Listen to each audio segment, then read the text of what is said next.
As a reminder to everyone, especially to the youth, to the students, that the use of marijuana is still illegal. Although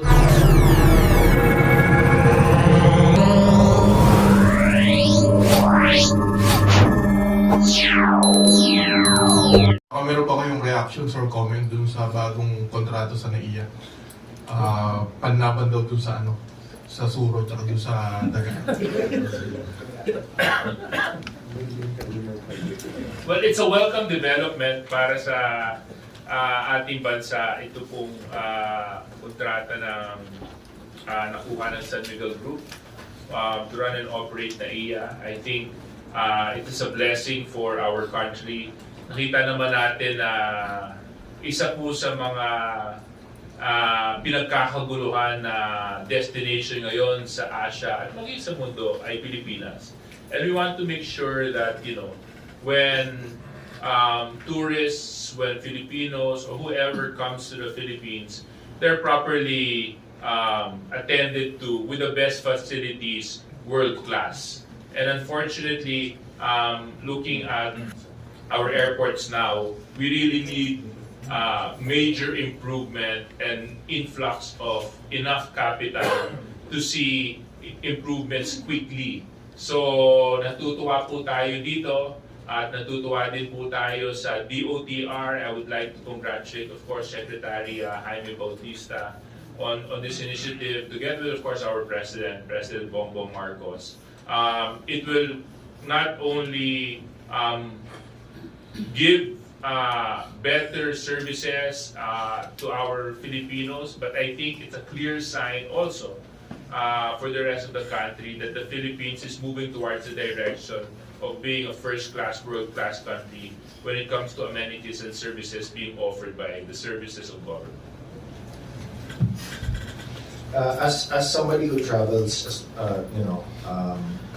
I think that the first impression of any tourist into any country is to the airport. And from that, it sets a subconscious benchmark to any tourist on what they would want to expect in the country that they're visiting. So for this to push through, this agreement, this PPP agreement to push through, I think President Bongbong said it best, na first impressions are very important. And the first impression to everyone outside of the Philippines is through our airport. Now with this contract in place, I don't think na yung daga or ano ba mga small critters lang yung tinitignan dito, but is the lasting impression of any tourist that enters. Kasi before anybody gets to surf, before anybody gets to enjoy our cuisine and whatnot, the first thing that they have to go through is to the airport. And so this is a very positive development because this will also help guarantee return visitors. If we have a beautiful airport, some people even just like to stay in the airport kasi maganda yung airport nila, di ba? May iba nga na long layover flights, parang ayaw nilang umalis na sa airport. Ganun kaganda yung mga airport na sa ibang mga bansa. And we would like to replicate or hopefully even further enhance our airport to that degree that would allow the Philippines to put itself clearly on the map of the world as a very good destination to come visit, starting with the airport and to every other destination within.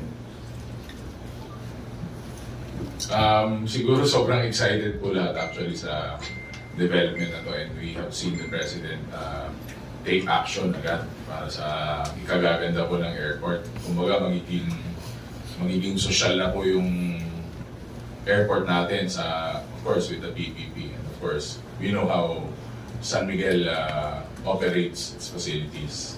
So baka wala na nga pong surot kasi social na.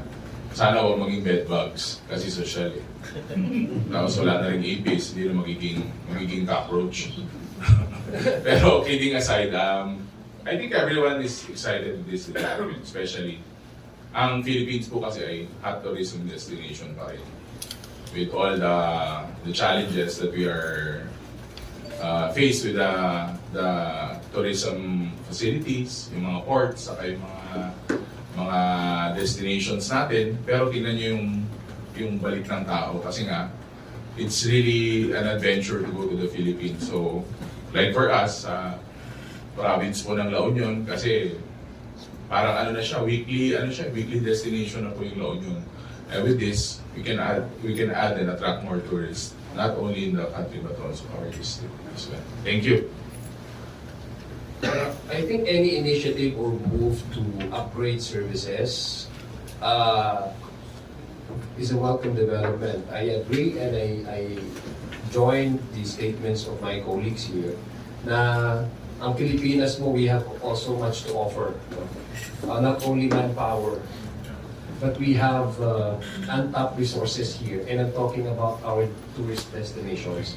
So, tama po yung sinabi ni Coach Gino. The first impression that we will have is kung pupuntahan mo na bansa ay maganda yung airport nila, di ba? Sa Singapore, di ba? Gusto natin. Ako nga, pag nagpunta ako the last time, ayaw ko na lumabas. Tama nga yung sinabi niya. Ang dami pang mga shops doon. No?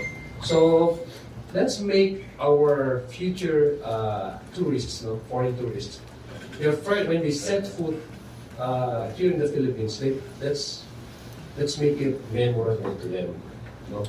So, first thing is, ano yung pagdating nila na unang-unang impression nila is maganda at talagang make sure na memorable na sa kanila yung experience when they first set foot here in the country, and that is our airport. I guess much have been said about the NAIA airport terminal, wherein the San Miguel Corporation will take over the services. So I guess as a Filipino, we don't want to be remembered on something that is negative. And if we want to be remembered, we want to be remembered on something that is positive. And that's why we welcome this as a positive development, because we will be offering, not just for the Filipino tourists, but to the foreigners, best service, best facilities, or overall best atmosphere.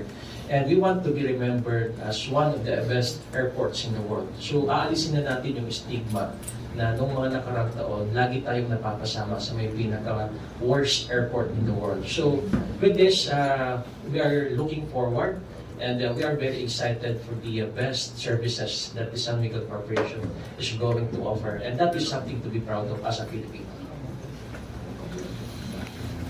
Thank you, Lily. The next question will be from Dexter Bao II from Manila Bulletin. Hello, Bongs. Good morning. Recently, the PDEA released an advisory warning the public about the emergence of marijuana-infused e-cigarettes or vapes. This concern was raised after a recent raid po sa Big City where these were confiscated. With this po, may we know if may plano po ba ang House to probe this incident, and also general thoughts na lang din po regarding the issue of these marijuana-infused vapes, given this looming threat to the public and especially minors. Thank you. I think this would merit an investigation between multiple committees. One would most likely be health, trade and industry, and maybe also dangerous drugs. And I think, if I'm not mistaken, back in 2019, there was a recorded case in Canada for a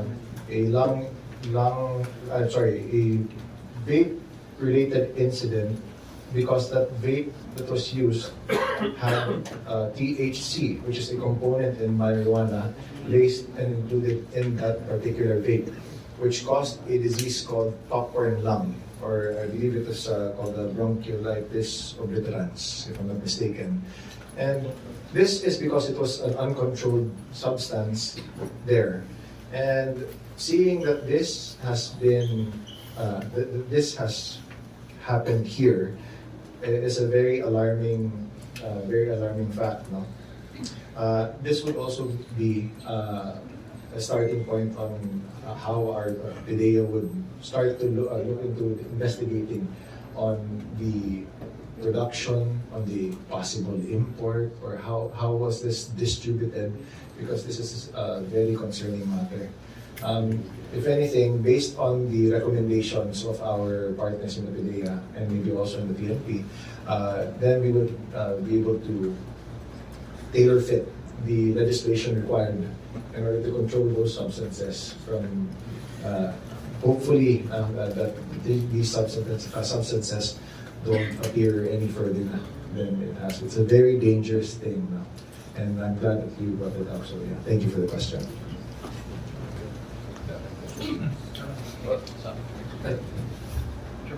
Gino, i-check mo yung weight mo.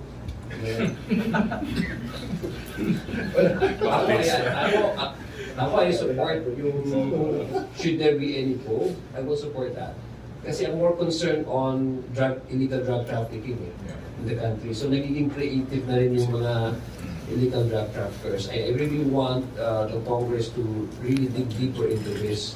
No?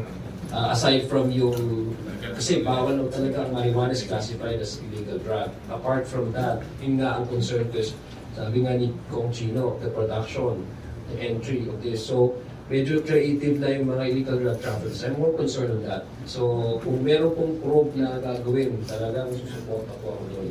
Kasi this is ang vape po, it's an option for the smokers na minsan nagiging fad na siya. Maski yung mga hindi talaga mga smokers, yung mag-shift sila from cigarettes to e-cigarettes, nagiging fad na po yan eh.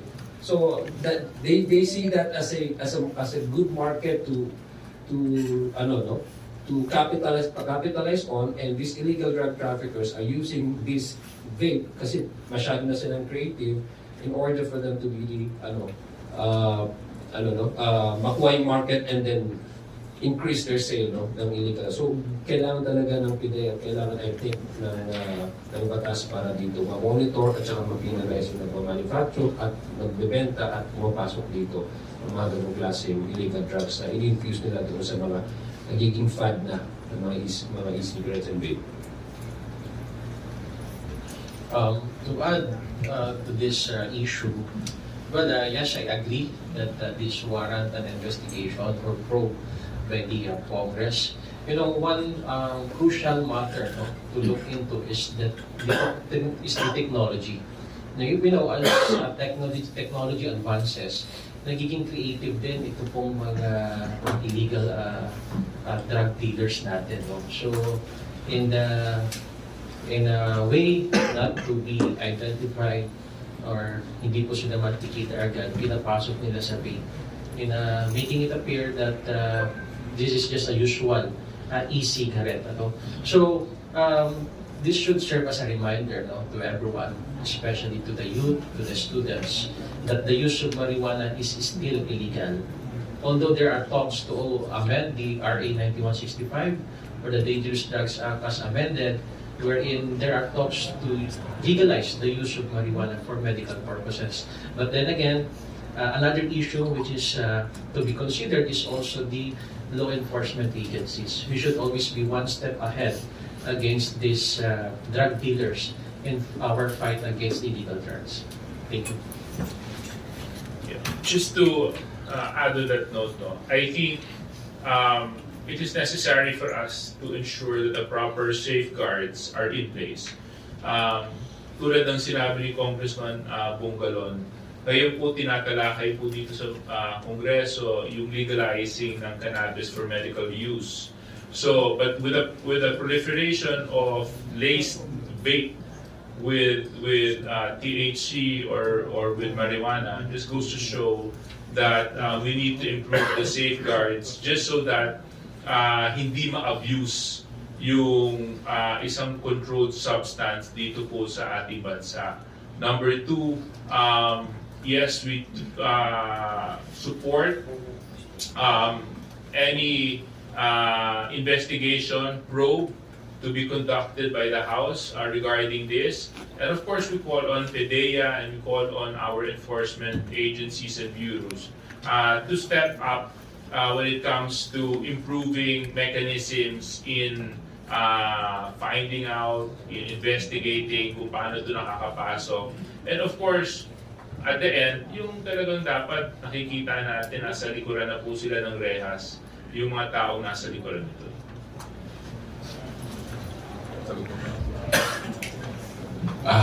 We have heard my fellow congressmen already give their thoughts. Illegal po yan. Illegal po ang marijuana. Illegal po yung paggamit ng marijuana sa Pilipinas. So dapat po huliin lahat ng mga nagdi-distribute, saka ma-penalize po yung mga tao behind that. Even in Singapore, the country even goes as far as yung bansa, dinidemanda po yung mga kumpanya na nagdi-distribute po ng ganyan. So I think with the investigation being referred to Congress as well, baka we can explore things like that para po yung mga kumpanyang yan, kung ginagamit man sila para mag-create ng mas modern ways of